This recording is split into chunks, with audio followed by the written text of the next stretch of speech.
Olá a todos, sejam bem-vindos a mais um Decoding AI. Nós hoje temos connosco o João Reis, que é co-founder e AI Advisor da MedTiles, Tech Advisor na Neurotalks e tutor na Tutai e na Tech. Nós hoje temos um tema relacionado com a área da saúde. Nós tivemos anteriormente o Bruno Castilho da Magical e também tivemos o Luís Valente da iLove.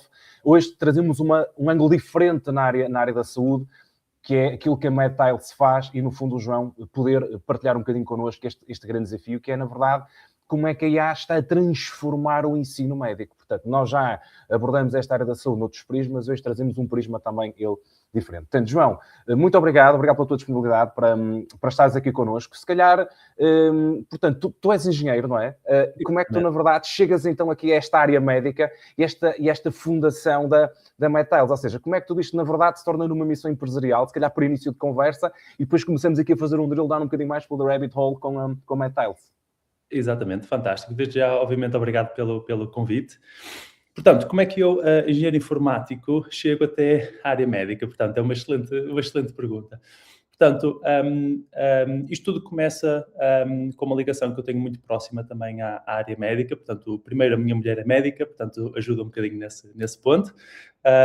Mas já tinha basicamente... Ajuda logo 50%, não é? Como diz o outro. Exatamente. Portanto, e já começa um bocadinho aí, ou pelo menos nessa fase, o interesse pela área médica. Já existia no passado, pelas ciências de forma transversal, mas na área médica em particular. A minha formação é engenharia informática, mas já desde cedo comecei a entrar muito no que na altura eram os sistemas multiagente, e depois comecei a transitar mais na via académica para o machine learning, para o data science, a inteligência artificial, até chegar aos dias de hoje em termos de inteligência artificial generativa. Também por convite e por amigos e colegas que tinha dentro da área da saúde, também fui convidado a entrar para a Neurotalks, como também apresentado e dito bem, é uma organização sem fins lucrativos onde o grande objetivo é levar a neurologia à população e a profissionais de saúde. Mais de uma ótica para profissionais de saúde de formação na ótica do AVC, na ótica do Alzheimer, na ótica do Parkinson, doenças neurodegenerativas no geral, e a população muito informativa. Portanto, o que fazer, como prevenir, o que fazer nas situações agudas, por exemplo, no AVC, como identificar, entre muitos pontos. Portanto, isto é uma aventura especificamente na área médica, não contando com a MedTiles, já portanto, vai fazer perto, salvo erro, de 10 anos. E agora, mais recentemente, se começou a materializar um bocadinho mais nesta vertente da educação. Por isso, eu consigo quase fazer aqui o traceback de, portanto, esta organização sem fins lucrativos, Neurotalks, já está muito na área da formação. Eu também, como engenheiro informático, depois tirando o doutoramento na faculdade, também dei aulas na faculdade. Como disseste bem, também sou tutor, basicamente, na Tutai e na Tecna. Portanto, tudo se alinha, chamemos assim, e tudo gravita, chamemos assim, à volta da educação em si. O caso prático da área médica é muito premente hoje em dia, porque por causa da transformação que está a surgir na digitalização, principalmente da área médica. Portanto, o que era a investigação na área médica no passado já não é agora. Existem muitos mais recursos em termos de ferramentas. Portanto, digamos que de forma transversal a investigação está a aumentar a um ritmo muito grande, a documentação está a aumentar de forma muito grande e é preciso fazer alguma coisa quanto a isso, porque os médicos têm que continuar a dar resposta aos pacientes. Portanto, é assim que nasce um bocadinho, sem ir a 200% a fundo, mas é assim que nasce um bocadinho a motivação e como é que nós chegamos, basicamente, agora aqui a este ponto de desenvolver tecnologia para a área da educação. João, deixem-me só, antes de entrarmos mais a fundo na questão da educação, porque esta área da saúde e da biologia é uma área que me é próxima.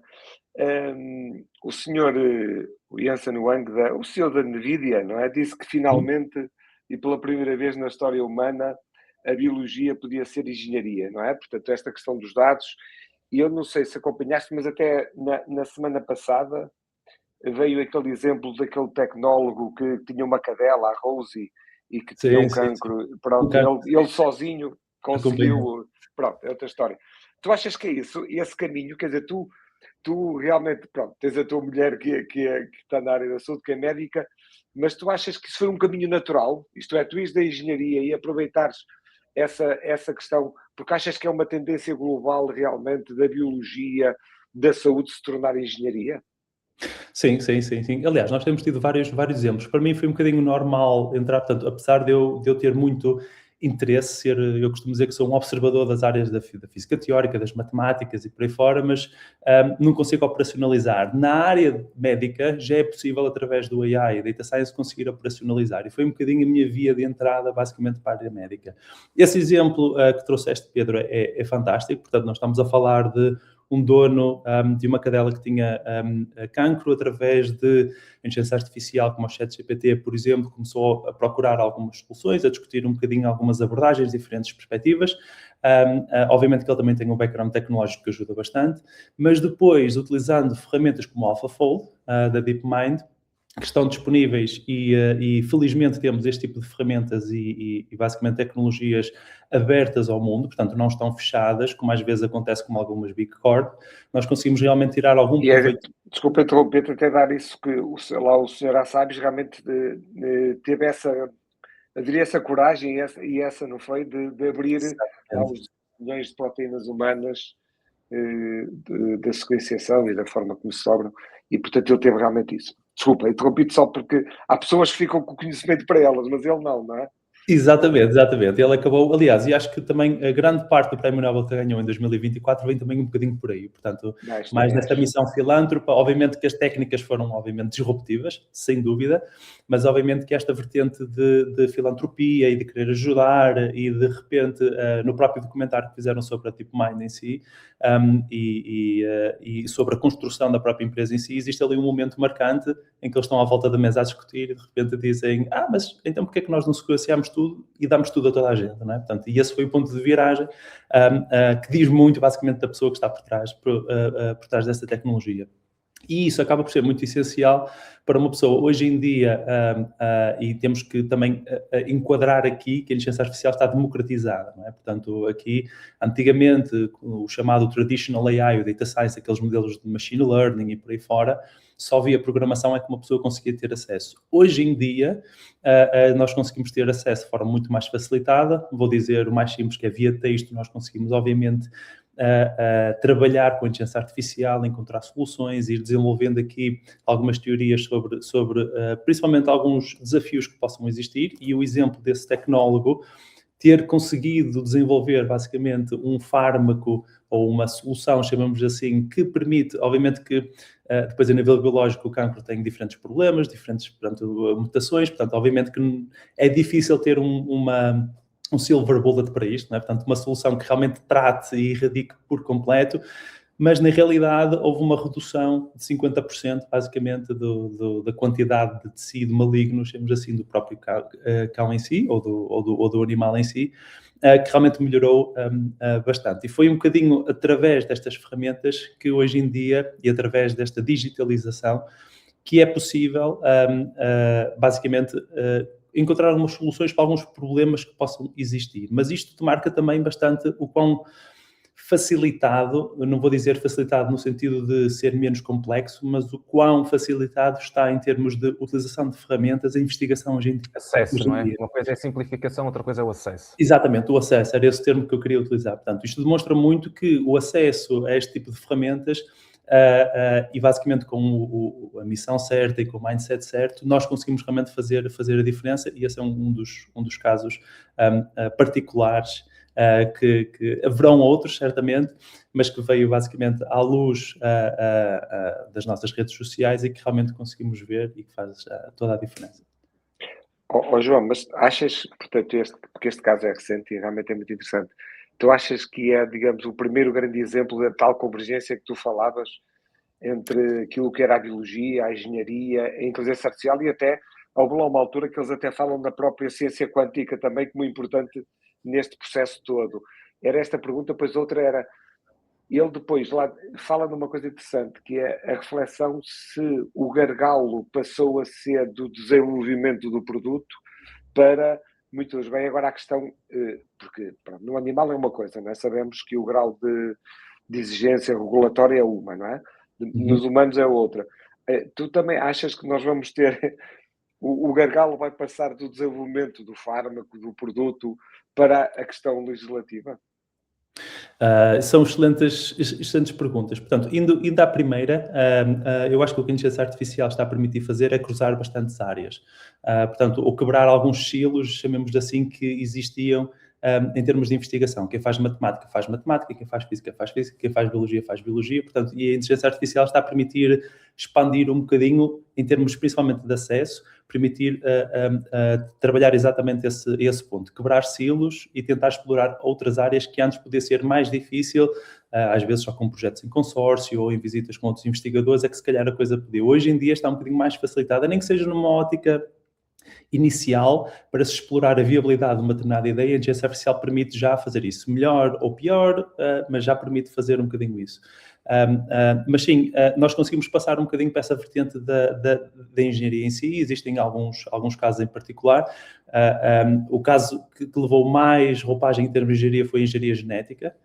Só que tenho exatamente um problema muito grande, que é o chamado ADN lixo, não é? Portanto, nós realmente não conseguirmos explorar ali o que é a maioria, basicamente, da expressão genómica, basicamente, neste caso em específico, dos seres humanos.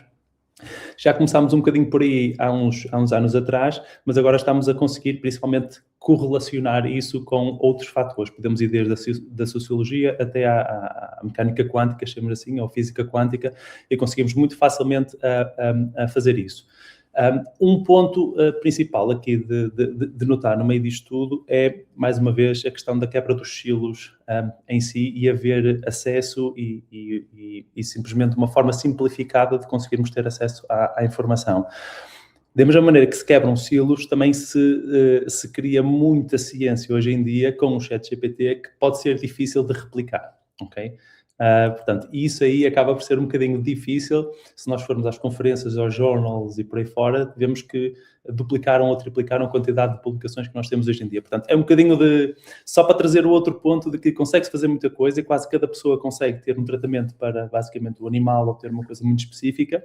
E puxamos a engenharia, basicamente, para as ciências mais fundamentais, na forma como conseguimos resolver os problemas, mas isso depois também traz problemas de reprodutibilidade, por exemplo, de conseguirmos repetir as experiências, de haver aqui um peer review exato. Portanto, esse é um bom exemplo.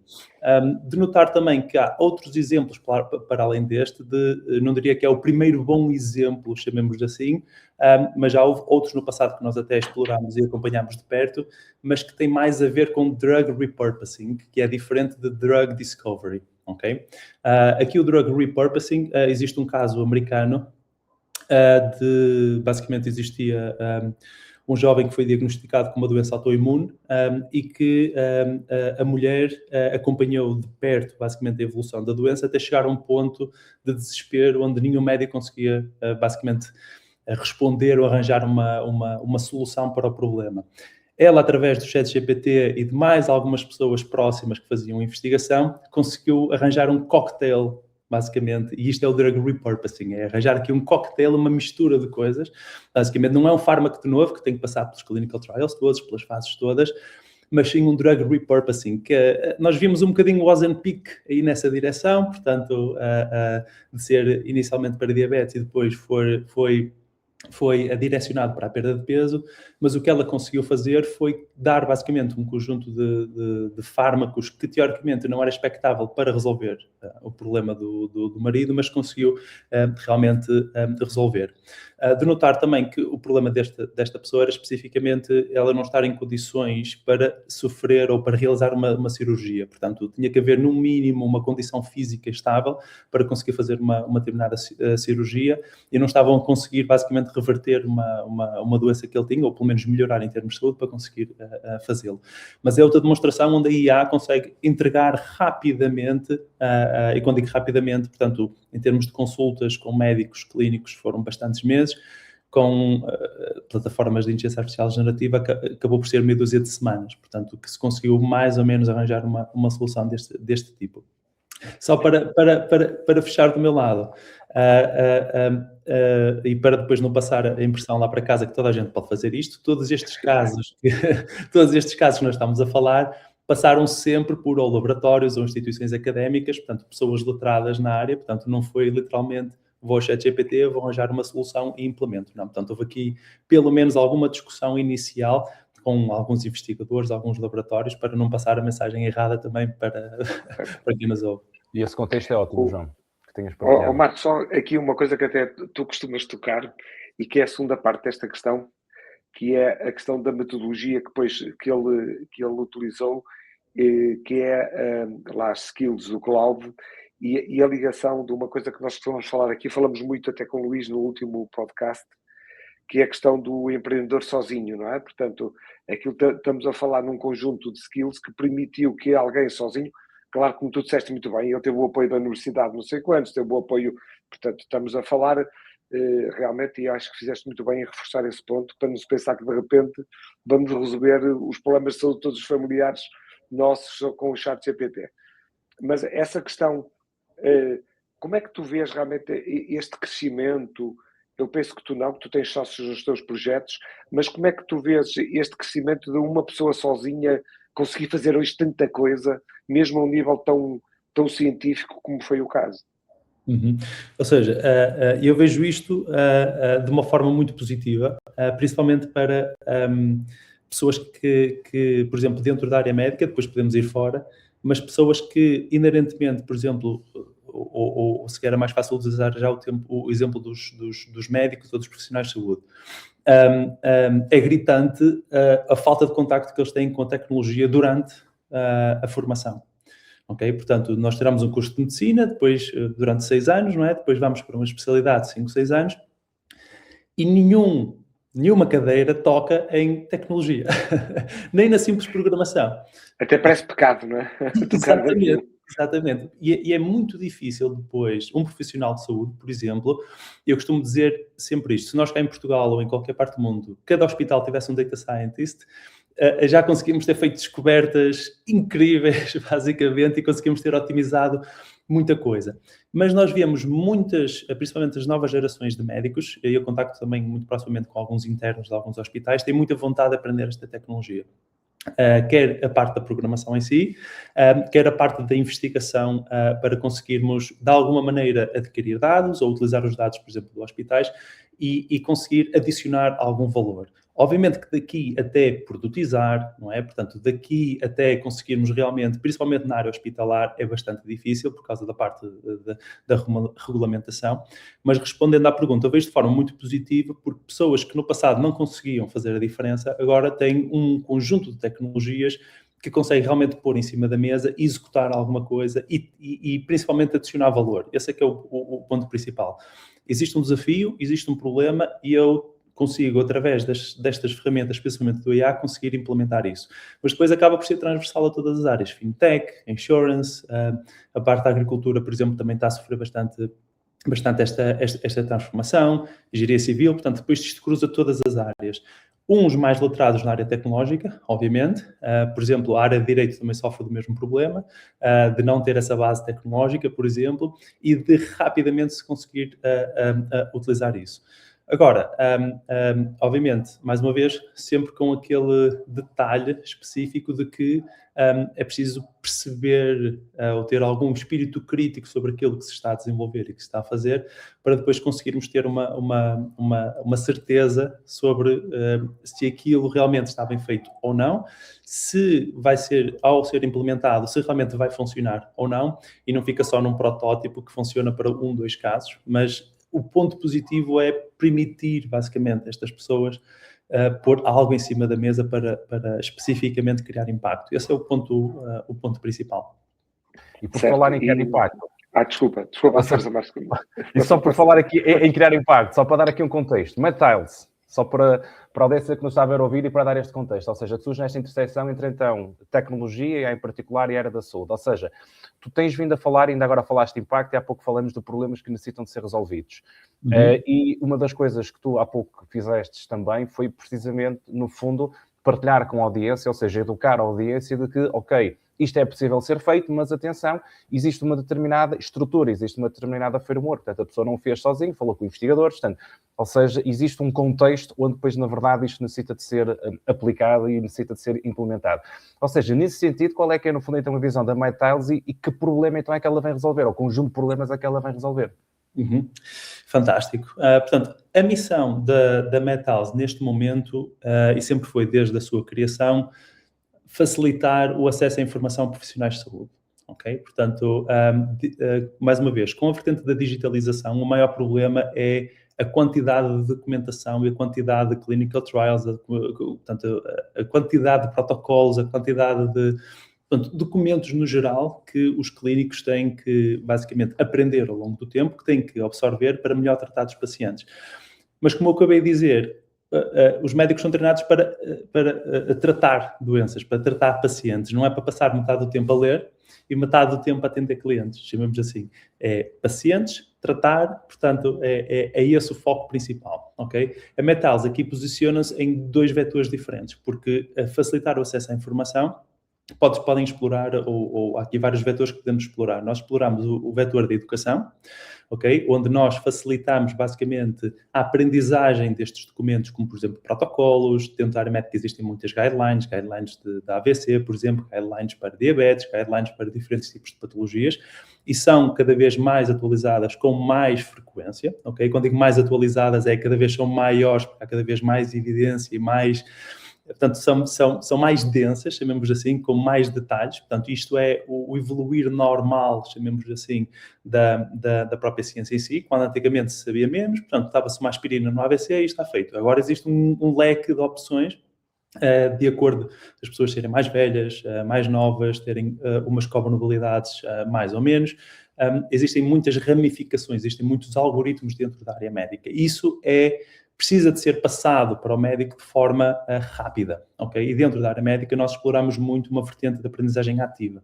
Nós não queremos um médico ler uma hora seguida, ok? Passivamente absorver informação. Então nós exploramos muito uma ótica, o que nós chamamos de aprendizagem ativa, através de cenários, onde nós tentamos, a partir de uma guideline, que temos muitos algoritmos, muitas tabelinhas, muitas derivações, nós conseguimos criar basicamente um conjunto de cenários que conseguimos colocar ao profissional de saúde para ele tentar perceber e tentar interiorizar basicamente uma narrativa e absorver a teoria por trás. Um caso prático, AVC, para pessoas acima de 65 anos, faz-se, por exemplo, de uma determinada maneira. Eu vou apresentar um cenário que aparece o Manuel com 82, tem estas comorbilidades e está com estes sintomas. Tu, como neurologista, o que é que farias? E então começa um bocadinho aqui a narrativa. E então a pessoa tem que pensar, também aí contrapondo um bocadinho com o ChatGPT a dar as respostas todas e o perda de espírito crítico, mas aqui o clínico tem realmente que pensar sobre o que é que poderia fazer. Obviamente que aqui a ideia é o de, ao longo do tempo, ir dando algumas respostas, umas certas, outras erradas, aprendem principalmente com as erradas e vão sistematizando um bocadinho isso, ok? E então conseguem quase testar com cenários, por exemplo, para uma franja do que é uma guideline, ou especificamente com algumas restrições que possam existir em termos de conhecimento para aquela guideline.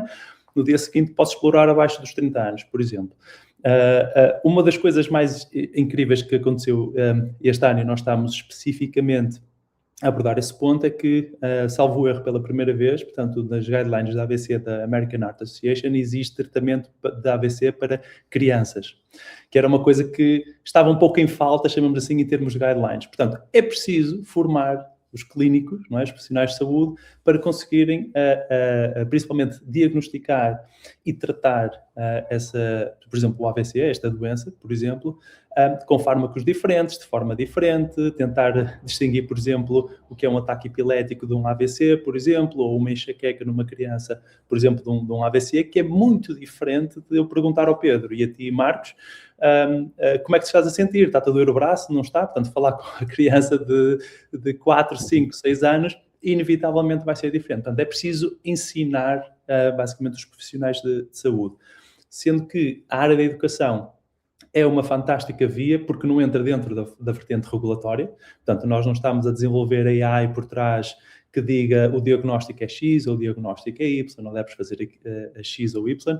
Aqui o que nós estamos a explorar é, eu pego numa guideline, eu pego nos últimos clinical trials e começo a gerar conteúdos, começo a utilizar a inteligência artificial generativa para gerar conteúdos, sendo os cenários a nossa maior via e o nosso maior selling point. Portanto, o problema que nós estamos a interessar é literalmente a densidade de documentação que existe hoje em dia e facilitar o acesso, basicamente, dos profissionais de saúde a essa documentação. E esse é um ponto principal. Sim, eu estava aqui a pensar numa ótica prática, não é? Ou seja, de um profissional de saúde que tem de fazer um diagnóstico ou uma prescrição, na verdade ele acaba por estar muito melhor acompanhado, não é? Como diz-me com quem andas e dir-te-ei quem és, e neste caso uma solução como a MedTiles, na verdade, não é? Diz-me com quem andas, ou seja, se tivermos uma solução que efetivamente permite a este clínico, a este profissional de saúde ter uma visão mais 360, ele vai ter uma capacidade, ou melhor, ele vai ter mais informação de maior qualidade para poder tomar uma melhor decisão, para poder decidir com maior qualidade no final do dia. Tu como é que vês, qual é que tem sido a receptividade destes profissionais de saúde? Porque nós muitas vezes ouvimos, das mais diversas áreas, que exatamente o que tu dizes, João, neste contexto, que é, isto que me está a ser dado é como se me fosse substituir. As pessoas, de alguma forma, sentem-se algumas vezes diminuídas ou que estão a perder espaço, porque sentem que isto é uma ameaça, no fundo, àquilo que é a capacidade, inclusive, é diagnóstico delas, quando se calhar é exatamente o contrário. Elas, pelo contrário, vão ter de fazer um diagnóstico mais assertivo, porque têm informação de maior qualidade. Como é que vocês, ou seja, que desafios é que vocês têm encontrado, se é que têm encontrado na recepção dos diferentes profissionais de saúde? E já agora, por curiosidade, se existe ou não diferença na receptividade consoante o profissional de saúde ou o contexto onde o profissional de saúde está. Se é público, se é privado, se dentro mesmo dos próprios profissionais de saúde existem abordagens diferentes ou níveis de adoção diferentes, porque eu acho que também seria interessante termos aqui, não vermos o todo, mas se calhar tirarmos algumas camadas e podemos ver mais em concreto como é que na realidade isto está a funcionar no mercado. Exatamente, fantástico. Portanto, descascando um bocadinho esta pergunta por partes. Receptividade dos profissionais de saúde. Primeiro, é muito diferente por especialidade. Okay? Começa logo por aí. Portanto, quando falamos de pediatria, por exemplo, nós vemos uma adoção muito grande e uma receptividade muito grande, por exemplo. Na parte da neurologia também, por exemplo, existem outras especialidades menos receptivas, por exemplo, a este ponto. Não vou referir quais exatamente, porque o nosso leque também não é muito ou ainda não conseguimos falar com todas as especialidades, aí sim poderemos dizer. Vejamos, por exemplo, na pediatria existe muita vontade para isso, por exemplo, porque querem mesmo arranjar soluções, é quase como um espírito de missão. Portanto, acho que o último emprego que eu podia escolher era tratar de crianças, porque eu tenho tanta pena delas que eu não conseguiria basicamente ver os desafios interessados pela pediatria. A neurologia também, portanto, vêem-se bastantes diferenças neste tipo de adoção. Por parte da enfermagem também, por exemplo, não falando só da parte médica em si, falar dos profissionais de saúde de forma transversal, os enfermeiros também têm muita vontade de utilizar este tipo de tecnologia. Relativamente à parte da ameaça, chamemos assim, do próprio profissional de saúde e ser substituído. Como nós nos colocamos mais como uma ferramenta de potenciar a aprendizagem do profissional de saúde, nós nunca entramos de frente, chamemos assim, com o que é... Com a atividade dele. Exatamente. É mais um complemento, lá está, para potenciar aquilo que... Exatamente.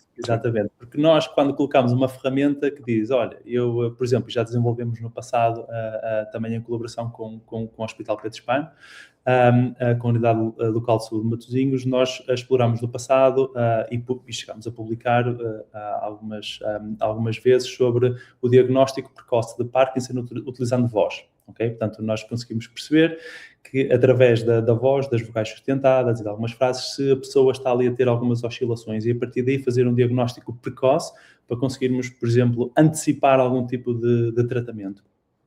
Qual é o problema? Nós estamos quase a dizer ao médico o que fazer, não é? Portanto, quando entramos dentro desta área de olha para aqui, olha esta vogal, olha esta... Portanto, quando nós começamos a apontar, portanto, é muito difícil diferenciar o que é o complemento ao diagnóstico e então aí a receptividade, confesso que, obviamente, não de forma transversal, portanto, há sempre exceções, obviamente, mas aí é sempre um terreno um bocadinho argiloso de explorar, porque eles vão começar sempre a colocar algumas questões, e se A, e se A, e B, e C, e com razão, porque há sempre depois muitos fatores interessantes que nós temos que ter em consideração e esses fatores são principalmente epidemiológicos, que é o que acontece aqui, por exemplo, no Porto ou em Matosinhos, não vai acontecer em Madrid, não vai acontecer em Paris, portanto, e conseguir depois escalar este tipo de soluções e acertar basicamente em todas essas situações, é aí onde o profissional de saúde levanta algumas questões. É por isso que a vertente da educação médica acaba por cair muito bem, porque não estamos dentro, principalmente da parte regulatória, não estamos dentro da parte do diagnóstico em si, e a forma como nós trazemos, basicamente, essa digitalização para a área da saúde tem sido muito bem recebido. Sempre com, obviamente, a perspectiva de ajudar, portanto, ok, aquilo que eu estou a ver em termos de cenários, nós também temos outros elementos, como escolhas múltiplas, perguntas de resposta aberta, portanto, temos diferentes artefactos que nós conseguimos dar, sumários, por exemplo.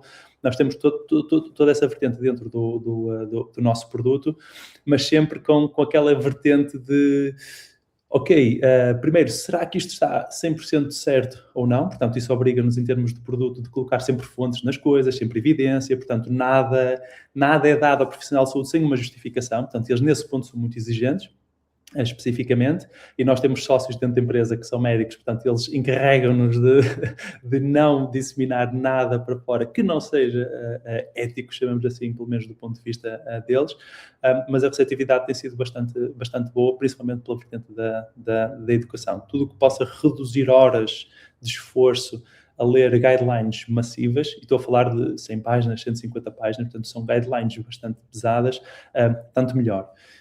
Eu queria só acrescentar aqui um último ponto, que é nós exploramos muito a vertente da educação e da vertente da educação personalizada, e se calhar ainda não falei um bocadinho de um problema e de um desafio específico que existe nestas documentações, especificamente nas guidelines e nos protocolos. Que é quando nós temos também para perceberem um bocadinho como é que funciona lá em casa, quando nós temos uma American Heart Association, por exemplo, ou uma associação europeia, por exemplo, a European Stroke Organization, a escrever uma guideline geral, não é? Portanto, a principal questão quando essa guideline entra no hospital é, ok, como é que isto se aplica a mim? O Hospital Pedro Spano não é igual ao Hospital da Póvoa de Varzim ou Beatriz Ângela, não é? Portanto, são diferentes, ok? Quer em termos de infraestrutura, quantidade de pessoal, os fármacos disponíveis, portanto, existe todo um conjunto de restrições ao problema, chamamos assim de otimização, que é como é que esta guideline se aplica a mim, como é que eu consigo traduzir isto para a minha realidade, ok? E isto é uma das coisas que a inteligência artificial, por exemplo, permite fazer, que é, permite descascar literalmente uma guideline nas suas partes e permite gerar artefactos, como por exemplo cenários em si, como nós falamos, escolhas múltiplas, diferentes vias de trazer a aprendizagem para o profissional de saúde, especificamente para as restrições que ele tem, quer a nível hospitalar, mais uma vez, e quer a nível epidemiológico. Por exemplo, eu falei há pouco de pacientes acima dos 65 anos. Se calhar isso é aplicável em Évora, por exemplo. Se calhar, se formos para o litoral, se formos para Aveiro, se formos ali para Espinho, se formos, por exemplo, para Gaia, se calhar a média de idades começa a descer. Ok? Portanto, e aí tem que ter, portanto, os casos que eu mais vou ver na urgência podem mudar. Então eu quero treinar mais esses casos, que é para não garantir que consigo maximizar, sempre assim, o tratamento daquele pool de pacientes. São este tipo de restrições e especialização, eu quero dizer personalização, que nós conseguimos ter na área da educação, que faz muita diferença. Porque nós lermos um paper e estarmos a um paper ou uma guideline, estamos a tentar perceber onde é que se enquadra, onde é que não enquadra, eu tenho quase que ler a parte, portanto, o todo, para perceber qual é a minha partezinha que às vezes tem, consome muito tempo e é muito chato, entre aspas. E aqui onde um dos grandes benefícios em termos de educação entra portanto, a grande ajuda da inteligência artificial generativa. João, deixa-me também colocar uma questão que tu falaste, e esta questão da idade que há bocado falamos, mas que eu gostava de voltar a ela, que é do ponto de vista da educação, como estávamos agora a falar, que é do ponto de vista depois também da atividade. E eu tenho uma leitura que não é científica, é uma leitura só, digamos, de reflexão, mas estou curioso a aproveitar a tua presença para perceber, porque tu disseste uma coisa que eu acho que é colocar o dedo na ferida logo no início, que é, não há uma cultura realmente tecnológica no ensino e na educação médica, ponto, não é? Não há, até quase que diria o contrário, até há um bocado um contravapor e alguma... E agora, o que é que acontece? E isso não mudou. Portanto, qual é a ideia que eu tenho? É que os médicos mais jovens, ou os profissionais de saúde mais jovens, ou mais antigos, eles sofrem da mesma coisa. Portanto, a adesão dos jovens realmente tem a ver com o seguinte, que eu não sei se está correto, é uma leitura, ok? Reflexiva, que é a inteligência artificial dá-nos muita coisa, a nós seres humanos, mas não nos dá a experiência. E muita da nossa intuição, da nossa atividade, vem da experiência. E o médico, o enfermeiro com mais tempo, se calhar essa componente permite-lhe a ele atalhar algumas coisas e se calhar até ser mais eficaz muitas situações.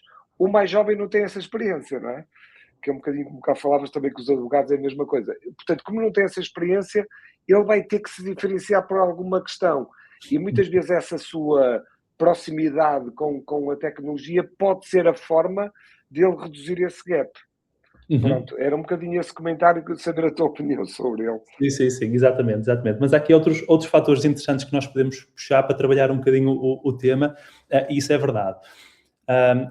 Especificamente dentro da área médica, a visão que nós temos dos médicos antiga são os médicos de missão, são os médicos que faziam 50 horas por semana, 60 horas por semana, faziam depois privada também ao fim de semana, mas era quase uma espécie de pessoa que sabia tudo, era uma espécie de mago, chamamos assim. Eu vou ao médico, vou resolver os meus problemas, portanto havia ali um semblante à volta do médico, mais na perspectiva antiga. Hoje em dia, os novos profissionais de saúde querem principalmente focar-se muito mais na qualidade da vida, ok? Portanto, aquela questão de fazer 50 horas, 60 horas por semana, em termos de internato, tem que acontecer, obviamente. Isso é verdade. Mas não querem fazer mais 150 horas como se houve no SNS, mais 200 horas extra, etc., que depois vão para um banco de horas e que podem ser utilizadas posteriormente e que depois muito dificilmente são utilizadas. Portanto, e é um bocadinho através desta visão onde estes jovens estão a aproveitar a tecnologia para o fazer, para ganhar qualidade da vida. E é exatamente aí, por exemplo, esse é um dos exemplos em que, por exemplo, os jovens hoje em dia, conseguem trabalhar com a tecnologia porque já nasceram com ela de uma maneira que os meus pais ou outros médicos antigos não têm. Portanto, é normal haver para os médicos mais antigos alguma resistência à tecnologia porque simplesmente não sabem. É a mesma coisa que eu tentar aplicar a forma resolvente e não percebo o fundamento de matemática. Ou seja, vou embicar de frente, não é? Portanto, não tem hipótese. Não há motivação, não é? Portanto, não há reforço positivo na utilização disso. E estes jovens, como nasceram na área digital, estão a aproveitar estas ferramentas todas, que é, deixa-me pensar qual é o caminho mais curto para conseguir aprender isto, para me conseguir diferenciar. Tal e qual, isto é assim que funciona. E obviamente são muito versáteis e como já nasceram neste berço digital, conseguem muito rapidamente entender as tecnologias, aplicá-las e até diferenciarem-se em determinados pontos. A minha visão mais uma vez, é só uma visão, também uma leitura como o Pedro fez, de como os profissionais mais recentes, chamemos-lhe assim, trabalham e operam hoje em dia. Não descurando, obviamente, a quantidade de horas que eles têm que pôr e ver pacientes à frente. Eu acho que eles conseguem muito mais rapidamente perceber os padrões, entender o que fazer, de que maneira fazer mais rapidamente, mas obviamente tem sempre que passar o tempo, não é? De experiência, tem que passar por elas, entre aspas, para conseguir perceber. Mas nota-se que a flexibilidade que eles têm e a forma de se adaptarem é bastante mais, eu diria, mais rápida, por causa da vertente tecnológica. Eu diria que esse é o ponto diferenciador. Portanto, Pedro, o que eu fiz foi introduzir aqui uma vertente mais social, portanto, aqui uma vertente mais de... Opa, lembraste-me ontem ri porque eu também não sei que só vi ontem numa coisa qualquer, um investigador da OpenAI a dizer que as crianças têm hoje menos de 5 anos não vão precisar trabalhar, não é? E tu estavas a dizer isso e eu estava-me a recordar daquilo que é, quer dizer, isso já começou o caminho, não é? Já começou o caminho. Não sei, não temos tempo, mas também achei curioso. Sim, senhor, percebi perfeitamente, João, e acho que é uma... É como tu dizes, eu também, pronto, sem dados, mas como tu dizes, sem dúvida. Sim, Marcos, não sei se queres... Não, isso eu acho que podemos perfeitamente apontar um bocadinho até para o futuro, que é um bocadinho, se calhar, e agora estavas a falar, Pedro, até nesse exemplo, que é qual é que talvez possa ser hoje, por exemplo, na área da saúde, até porque estamos a verticalizar um bocadinho aqui nesta área, um dos aspectos, se calhar, menos discutidos, mas que provavelmente até terá um maior impacto nos próximos 5 a 10 anos. Há algo, João, há alguns pontos que tu achas que hoje não estejam a ser ainda tão discutidos, mas que na verdade são até mesmo estruturais e que se calhar vão ser aqueles que vão ter mais impacto nos próximos anos? Assim, infelizmente diria que nós estamos, portanto, nós estamos a abordar, eu diria agora, portanto, não pode demorar algum tempo, mas só agora estamos a abordar alguns pontos que infelizmente estão um bocadinho atrasados, quando falo, por exemplo, apenas na realidade portuguesa ou mais no setor público em si, que é a vertente da digitalização. Ok? Portanto, esse é um dos pontos que, não é o menos falado, mas já se começa a ver um bocadinho a vertente da digitalização, aquela vertente de... Portanto, nós estamos... eu acho quase inconcebível como é que nós estamos, Portugal, SPMS, como um todo, SNS, nós estamos sentados em cima de milhões de dados e nós não fazemos nada com esses dados. É impressionante. Como é que é possível? Nós vemos qualquer instituição privada... É que a saúde tem muitos dados, realmente, enquanto outras áreas de atividade... Tudo. Como é que nós vemos instituições privadas, e agora aqui vou falar mais especificamente do caso que conheço de forma mais próxima, que é a Champollion, por exemplo, que faz uma investigação fantástica, super disruptiva, mas é um bom exemplo da quantidade de dados que eles têm, porque eles também têm muita consulta, se calhar mais específica, mais na área do cancro em si e outras, é um bocadinho mais de subespecialidade, mas eles são um bom exemplo de como é que nós temos um dataset brutal, grande, de dados e conseguimos basicamente trazer bem à comunidade. Okay? E eles basicamente têm depois também uma vertente muito filantrópica, muito aberta, basicamente de partilha de todos os resultados. Fazem também conferências à volta dos seus resultados, também convidam pessoas de fora para apresentar alguns resultados em termos de colaboração, mas eu acho quase inconcebível, é quase, não sei, parece quase surreal a quantidade de dados que nós temos. Portanto, está tudo centralizado, a SPMS detém esta informação toda.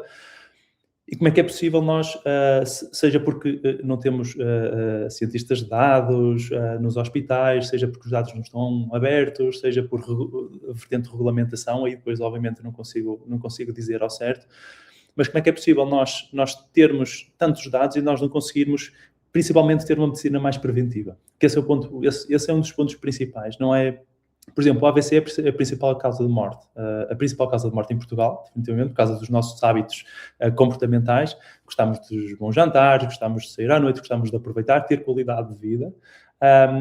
Mas todos os AVCs são preveníveis, não é? Portanto, eu não vou dizer que todas as doenças são, porque há algumas genéticas, mas o AVC é aquela coisa que se uma pessoa se portar bem, não é? Portanto, fizer exercício físico, não fumar, não beber, ser restrito em algumas atividades mais, se calhar, de esportes radicais e por aí fora, é 100% prevenível, não é? Portanto, advém tudo quase de questões comportamentais. Por exemplo, esta é uma das coisas que nós, através dos dados, através da tal epidemiologia, nós conseguimos fazer. Portanto, não te respondendo à questão, Marcos, mas respondendo também, é assim, antes sequer de olhar para o futuro e de algo que se calhar nós não possamos, eu podia estar aqui a falar de computação quântica, podemos estar aqui a falar de física teórica, podemos estar aqui a falar de teorias. A única coisa que eu gostava de ver... O básico tem de estar resolvido, não é? Em primeiro lugar. Exatamente, é isso mesmo. Eu não vou, apesar de gostar muito de... peço desculpa, de navegar novas soluções e novas abordagens, novas tecnologias. Eu acho que aqui o básico, se nós conseguíssemos fazer isso, que é uma coisa para a qual nós já estamos a olhar, mas nós devemos olhar de forma mais afincada, deve haver uma estratégia quase nacional de partilha de dados numa ótica de criar impacto e gerar valor. Não é vender às farmacêuticas, não é, portanto, a lógica nunca pode ser essa, nunca pode ser adicionar valor por vender coisas, tem que ser, vamos dar à comunidade científica e vamos trabalhar.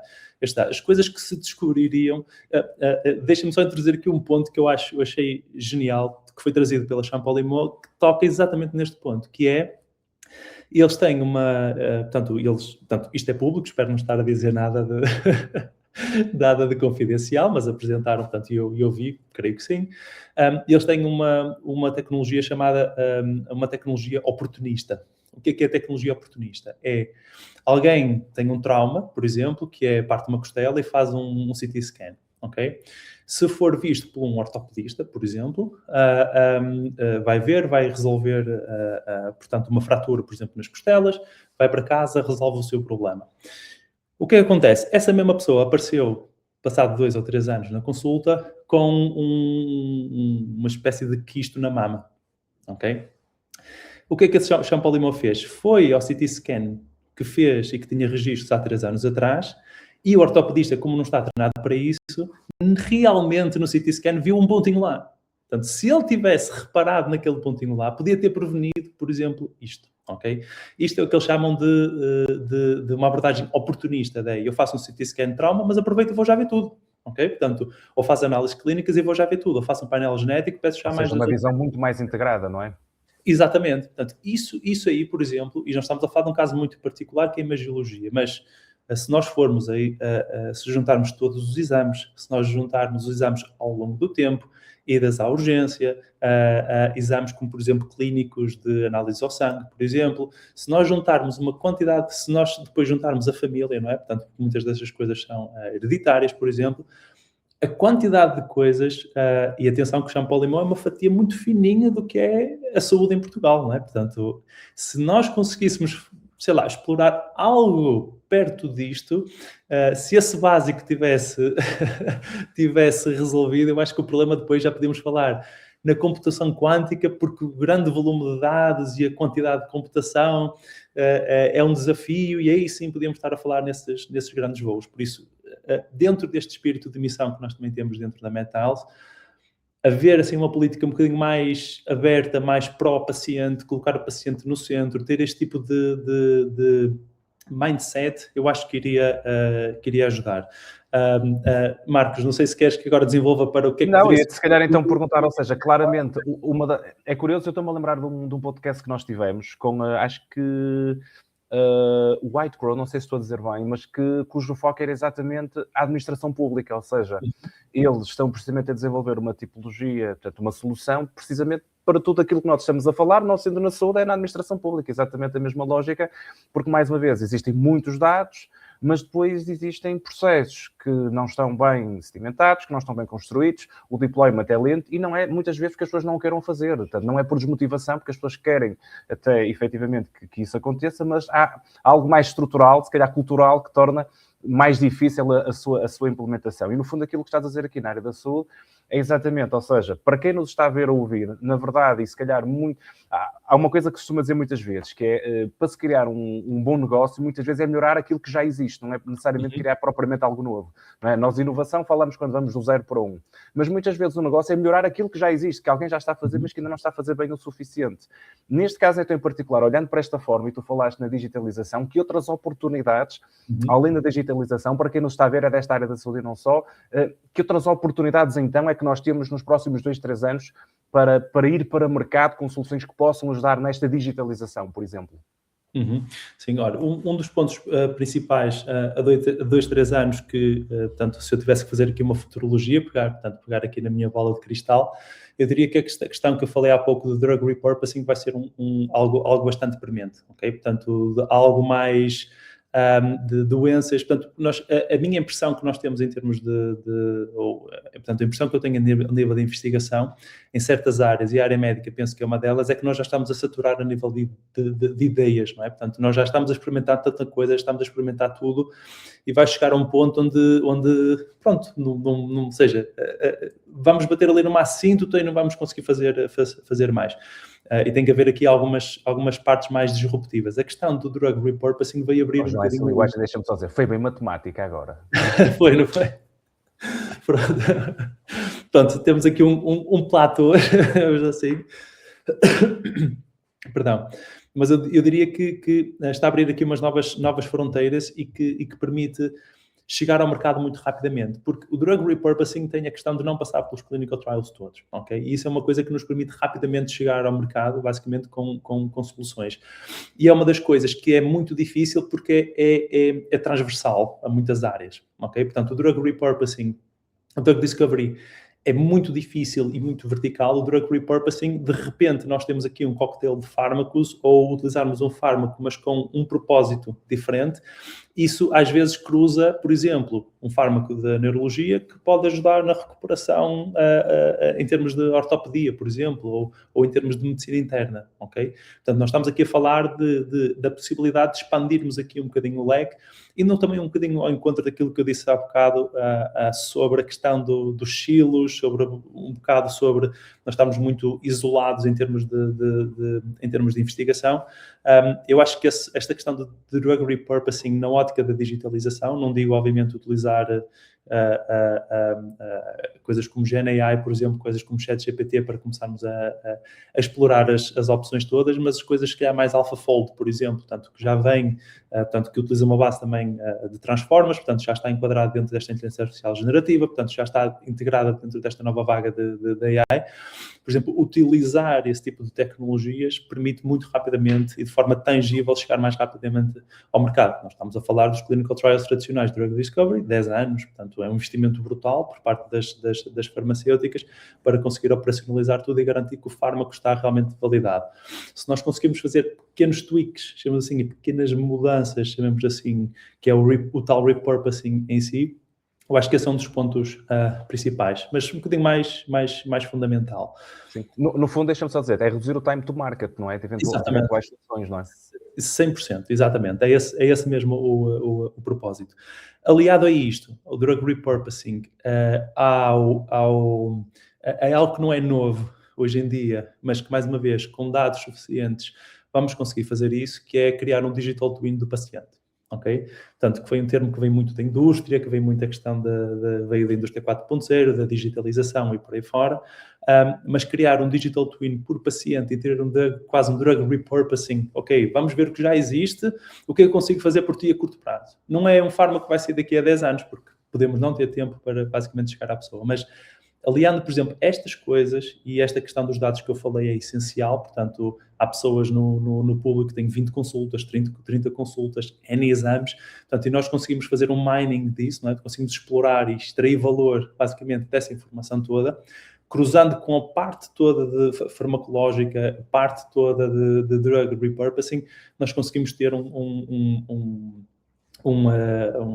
chamemos assim, um time to market muito reduzido, ter coisas muito mais específicas, chamemos assim, e detalhadas para a própria pessoa em si e que no futuro possam fazer a diferença. É a mesma coisa que tu chegares a uma consulta, Marco e Pedro, ou vocês chegarem, portanto, o médico literalmente abre uma plataforma, pode ser o S-Clínico, como existe no SNS, começa a ver tudo do paciente, de forma futurística pode ver um 3D quase do paciente, onde consegue quase ver especificamente o que é que ele já teve, foi à urgência por causa de uma costela partida, teve um AVC, teve etc. Portanto, consegue analisar o paciente como um todo. E por trás, em background, já existe todo um conjunto de recomendações de, ok, ele agora aparece-me com estes sintomas, o que é que eu faço? Portanto, e esta lógica, chamemos-lhe assim, obviamente que, mais uma vez, com todos os cuidados possíveis e imaginários na utilização deste tipo de tecnologia, mas pondo o clínico mais na ótica, e é um pouco aquilo que nós queremos fazer também na MedTiles em si, que é pôr o clínico mais na ótica da investigação, portanto, de explorar soluções para os próprios pacientes em si, para ter mais abordagens, para ter mais soluções para, basicamente, resolver os problemas do paciente. Eu acho que a questão do digital twin em si, ter quase uma réplica daquilo que nós sabemos do paciente, juntamente com o drug repurposing, acho que são duas coisas, entre muitas, duas coisas que se pusermos juntas, nós conseguimos realmente fazer a diferença. Mais uma vez, respondendo à tua pergunta, Marcos, daqui a 2, 3 anos, ok? Oh, Marcos, deixa-me fazer uma pergunta agora que estamos a acabar. Sim, e para fechar mesmo, Ok. Também é do futuro, portanto, o João falou agora muito desta questão da parte dos fármacos, da saúde em si, e agora vamos à educação. Oh, João, como é que tu vês no futuro, dentro desta área da saúde, não é? Que é a área que tu estás, o que é que tu vês em termos de educação do médico, vamos para o médico, o que é que tu vês ser liderado pela IA e aquilo que vai continuar a ser importante a ação de médico-médico ou humano-humano? Certo. Olha, isso é uma excelente pergunta, porquê? Porque o médico, não como os engenheiros, mas os médicos têm uma vertente humana, portanto, eles têm que ver o paciente sempre, ok? Portanto, os médicos não vão tratar máquinas. Eu posso, já no futuro, ter trabalhado com manipuladores robóticos, com impressoras 3D, com computadores, mas essa vertente muito dificilmente pode ser substituído por... quando digo muito dificilmente, e vocês vão já perceber, e tem bastante piada. Pelo menos no curto prazo, porque com os humanoides, os tais de 5 anos que tu estás a dizer, para eles já será absolutamente normal. Exatamente. Mas vocês vão já perceber que, especificamente ao que é que me estou a referir. Apesar de já haver algumas soluções como a simulação de pacientes, nós praticarmos basicamente com os pacientes, com a IA, chamemos-lhe assim, portanto, e podemos ter diferentes perfis, um mais que embirra mais para a direita, outro que é mais chato, outro que é mais tranquilo, outro que não dá tantos detalhes na recolha da história. Existe aqui um ponto central que é, se nós pensarmos nos hospitais, por exemplo, que temos aqui no Norte, Centro e Sul, nós temos aqui os hospitais de Matosinhos, de Gaia, temos aqui os hospitais da Póvoa, e eu falo muito proximamente com os médicos e eles todos contam histórias dos pacientes.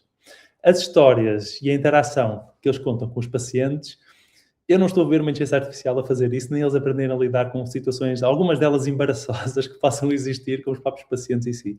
E isso é um tipo de treino, isso é um tipo de traquejo, não é? Portanto, é eu conseguir em 30 minutos escolher uma história o mais rapidamente possível, quando a pessoa vai ao consultório e quer-me falar da vida toda, porque aquilo é quase psicólogo, não é? Portanto, eu vou principalmente nas pessoas que já reformadas, etc., portanto, vão ao médico e querem falar sobre a vida, querem, médico, nem sabe, seu doutor, nem sabe o que me aconteceu, aconteceu-me isto, e fui ter com a minha filha, e depois fui às compras, depois não sei o quê, e sabe que até me senti, não sei. Portanto, este tipo de manejo, chamemos-lhe assim, este tipo de interação por aí fora, é algo que, se nós treinarmos com IA, o médico vai definitivamente ter uma surpresa quando chegar ao hospital e nós vamos ter sempre pessoas para tratar, ok? Portanto, isso não há hipótese. Eu acho que esse é um dos pontos que, pelo menos nós na MedTiles, não temos o desejo de substituir a curto prazo, ok?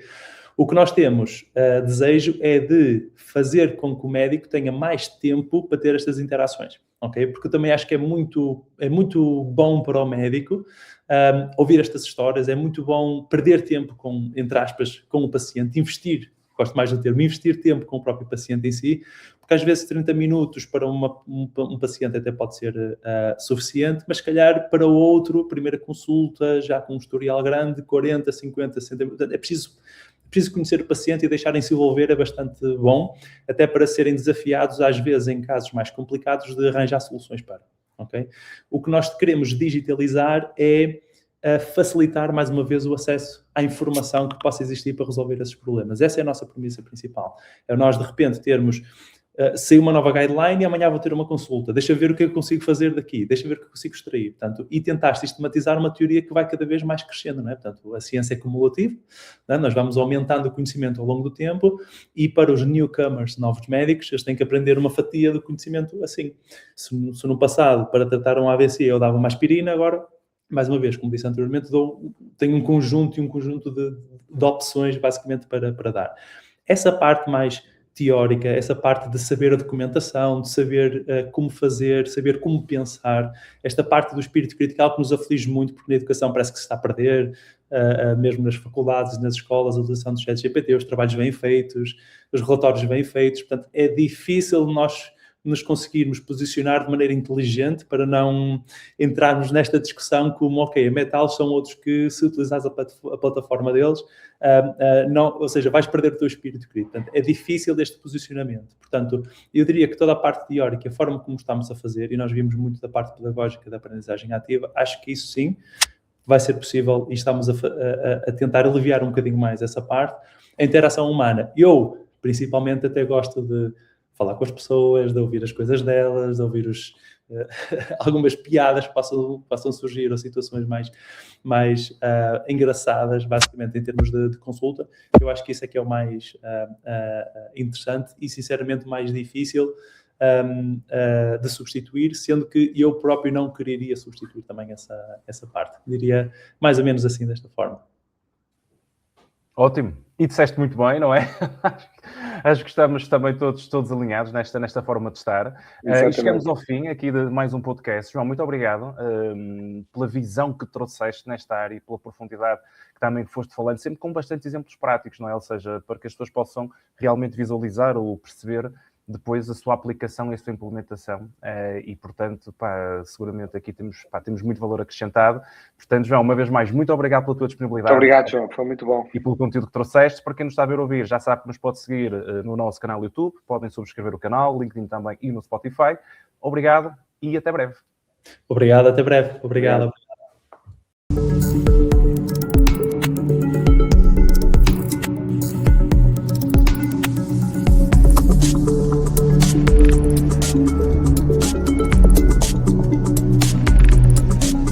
Decoding